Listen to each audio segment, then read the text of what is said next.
এর আগের ভিডিওতে আমরা নিদ্রাহীনতা নিয়ে কথা বলছিলাম। নিদ্রাহীনতার সমস্যা দূর করার জন্য আমরা অনেকগুলি উপদেশ দিয়েছি এবং অধিকাংশ মানুষের ক্ষেত্রে এই উপদেশগুলি মেনে চললে নিদ্রাহীনতার সমস্যা কেটে যাওয়ার কথা। কিন্তু যাদের অনেক দিন ধরে নিদ্রাহীনতার সমস্যা, দেখা গেছে এই উপদেশগুলি তাদের ক্ষেত্রে কম কার্যকর। তো যাদের অনেক দিন ধরে নিদ্রাহীনতার সমস্যা, তাদেরকে আমরা স্লিপ রেস্ট্রিকশন থেরাপি নামের কতগুলো উপদেশ দিয়ে থাকি। আজকে আমরা এটা নিয়ে কথা বলবো।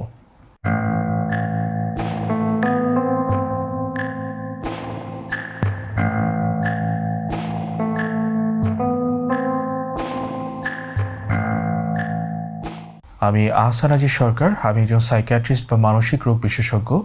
এছাড়া আমি গবেষণা করি। আমি একটা সাইকিয়াট্রি জার্নালের এডিটর হিসেবে কাজ করি। আমার ইন্টারেস্ট হচ্ছে সাইকিয়াট্রি, নিউরোসাইকিয়াট্রি এবং বিহেভিয়ারাল নিউরোসায়েন্সে। আমি বিশ্বাস করি মানুষকে যদি বৈজ্ঞানিকভাবে সঠিক তথ্য দেওয়া যায়, তাহলে মানুষ নিজেকে বুঝতে পারে, আর মানুষ যদি নিজেকে বুঝতে পারে, তার বিকাশ এবং ওয়েলবিং দুটোই নিশ্চিত হয়।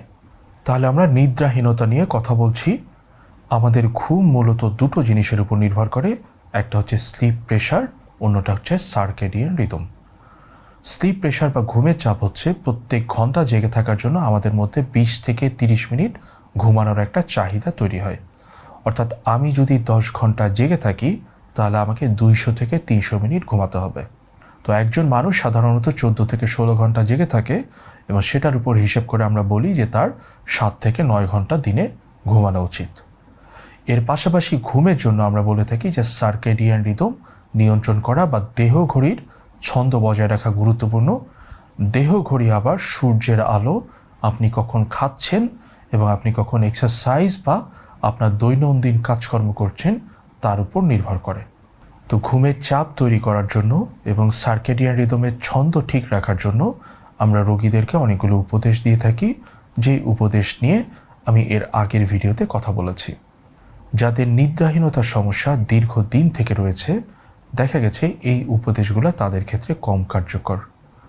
তাদের জন্য আমরা স্লিপ রেস্ট্রিকশনস থেরাপি বলে একটা থেরাপি আছে, যেই থেরাপিটা কাজে লাগিয়ে থাকি এবং এই থেরাপিটা খুবই কার্যকর।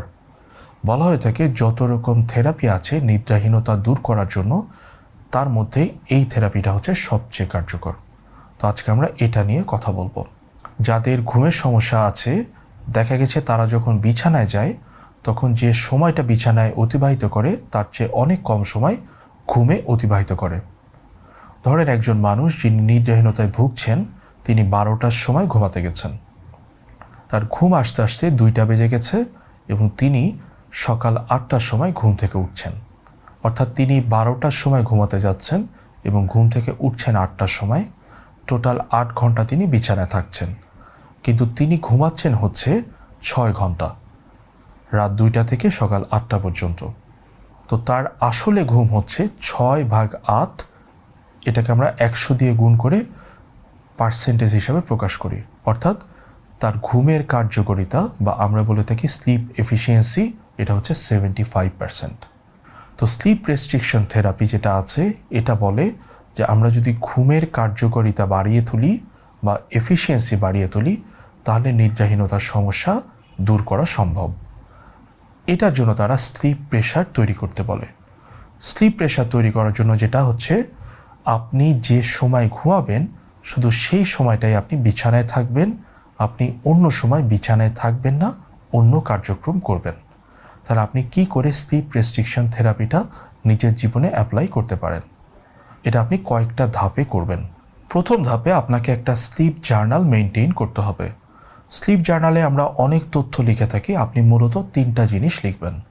একটা হচ্ছে আপনি কয়টার সময় ঘুমোতে যাচ্ছেন, দ্বিতীয় হচ্ছে আপনি কখন ঘুমান, মানে বিছানায় যাচ্ছেন কয়টায় আর আপনি কয়টায় ঘুমাচ্ছেন, এবং আপনি কখন ঘুম থেকে উঠেন।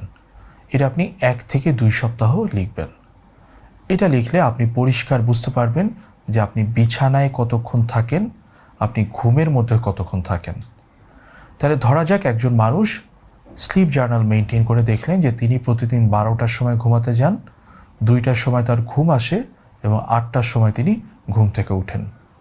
তো তিনি 8 ঘন্টা টোটাল বিছানায় কাটান, কিন্তু 6 ঘন্টা তিনি ঘুমে কাটান। তো প্রথম স্টেজে আমরা হিসাব করি যে স্লিপ এফিসিয়েন্সি কত পার্সেন্ট হচ্ছে বা ঘুমের কার্যকারিতা আসলে কত পার্সেন্ট। তাহলে এটা হচ্ছে আপনার ঘুমের সময়কে আপনি বিছানায় যে টোটাল সময় কাটিয়েছেন এটা দিয়ে ভাগ দিতে হবে। তাহলে এই ক্ষেত্রে আমরা 6 দিয়ে 8কে ভাগ দিব, 6কে 8 দিয়ে ভাগ দিব, তারপরে এটাকে আমরা 100 দিয়ে গুণন করে পার্সেন্টেজে প্রকাশ করব। তাহলে এটা হচ্ছে 75% হবে। তো এটা হচ্ছে প্রথম ধাপ। এবার আমরা দ্বিতীয় ধাপে আসি। দ্বিতীয় ধাপে আপনি যেটা করবেন, আপনি যে ঘুমের যে সময়টা আছে শুধুমাত্র সেই সময়টা বিছানায় থাকবেন। অর্থাৎ আপনি এখন থেকে যখন স্লিপ রেস্ট্রিকশন থেরাপি শুরু করবেন তখন থেকে আপনি 12টার সময় আর বিছানায় যাবেন না। আপনার ঘুমের যেটা আসল সময় শুধুমাত্র সেই সময় আপনি বিছানায় থাকবেন। অর্থাৎ আপনি 2টোর সময় বা তার একটু আগে 1:45-এ আপনি বিছানায় গেলেন, আমাদের ঘুম আসতে 20 মিনিট সময় লাগে, 20 থেকে 30 মিনিট। তাহলে 2টো থেকে আপনি 8টা পর্যন্ত যেটা আপনার রিয়েল ঘুমের সময়, সেই সময়টাই আপনি বিছানায় থাকবেন। আপনি যখন 2টো থেকে 8টা পর্যন্ত বিছানায় থাকা প্র্যাকটিস করবেন তখন দুটো জিনিস হতে পারে। একটা হচ্ছে আপনার 2টোর সময় ঘুম চলে আসলো, এরপরে আপনি 8টার সময় উঠে যাবেন। দ্বিতীয় হচ্ছে আপনার 2টোর সময় ঘুম আসছে না, তখন আমরা দুটো জিনিস করতে বলতে পারি। একটা হচ্ছে ঘুম না আসলেও আপনি বিছানায় থাকবেন, আরেকটা হচ্ছে ঘুম না আসলে 20 মিনিট পরে আপনি বিছানা থেকে উঠে যাবেন। এরপরে আপনি অন্য কোনো কাজ করবেন, অল্প আলোতে বই পড়ার চেষ্টা করবেন, গান শুনবেন বা কোনো পডকাস্ট শুনবেন। আপনার যখন আবারও ঘুম আসবে আপনি বিছানায় আসবেন। বিছানায় আসার পরে যদি দেখেন যে ঘুম আসছে না, আবার আপনি 20 মিনিট পরে উঠে চলে যাবেন। আবার আপনি বই পড়বেন, গান শুনবেন অথবা পডকাস্ট শুনবেন, কিন্তু টিভি বা মোবাইল ব্যবহার করবেন না। টিভি বা মোবাইলের আলো আমাদের মেলাটোনিন হরমোন নিঃসরণকে বন্ধ করে দেয়, তার ফলে আমাদের ঘুম আসতে চায় না। তো আপনি এভাবে বিছানায় যাবেন এবং বিছানা থেকে উঠে আসবেন যতক্ষণ না ঘুম আসে। বিছানা শুধুমাত্র আপনি ঘুমের জন্যই ব্যবহার করবেন।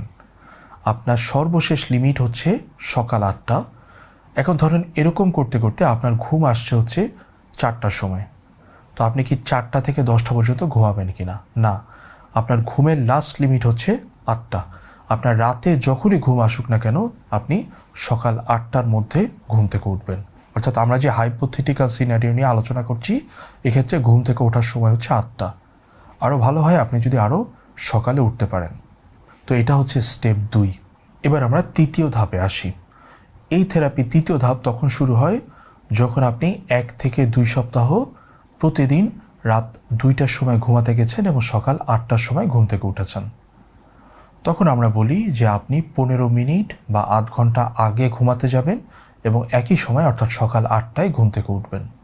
তাহলে আপনি আগে 1:45-এ ঘুমাতে যেতেন, এখন তাহলে আপনি 1:30 বা 1:15টার সময় ঘুমাতে যাবেন, অর্থাৎ 15 বা আধ ঘন্টা আগে আপনি ঘুমাতে যাবেন। তাহলে আমরা ধরে নিচ্ছি 1:30 থেকে 8টা পর্যন্ত আপনি এখন ঘুমাচ্ছেন। এভাবে আপনি আরও 1 থেকে 2 সপ্তাহ এই রুটিনটা ধরে রাখার চেষ্টা করবেন যে 1:30টার সময় আপনি ঘুমোচ্ছেন এবং 8টার সময় আপনি ঘুম থেকে উঠছেন।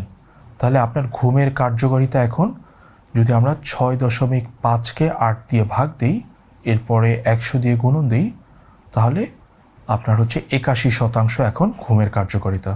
আমাদের টার্গেট থাকবে ঘুমের কার্যকারিতা 85% নিয়ে যাওয়া। 1 থেকে 2 সপ্তাহ যদি আপনি এটা মেনটেন করতে পারেন, তাহলে পরের সপ্তাহে আপনি চেষ্টা করবেন 1টার সময় ঘুমোতে যেতে এবং 8 থেকে 8টার সময় ঘুম থেকে উঠতে। তাহলে প্রথমে আমরা দেখছিলাম যে আপনি 2টা থেকে 8টা পর্যন্ত ঘুমাতেন, এখন আপনি 1টা থেকে 8টা পর্যন্ত ঘুমাচ্ছেন। এটাকেই বলা হয় স্লিপ রেস্ট্রিকশন থেরাপি। এই রেস্ট্রিকশন মেথডে যেটা করা হয় যে আপনার ঘুমের সময়টা শুধুমাত্র ওই সময়টা আপনি বিছানার মধ্যে থাকেন, বাকি সময়টা আপনি বিছানার মধ্যে থাকেন না। তার ফলে বাকি সময়টা যেহেতু আপনি জেগে থাকেন, এই জেগে থাকাটা আপনার মধ্যে ঘুমের প্রেশার তৈরি করে এবং এই ঘুমের প্রেশার আপনার মধ্যে গভীর ঘুম নিয়ে আসে, তার ফলে আপনি প্রাণবন্ত অনুভব করেন।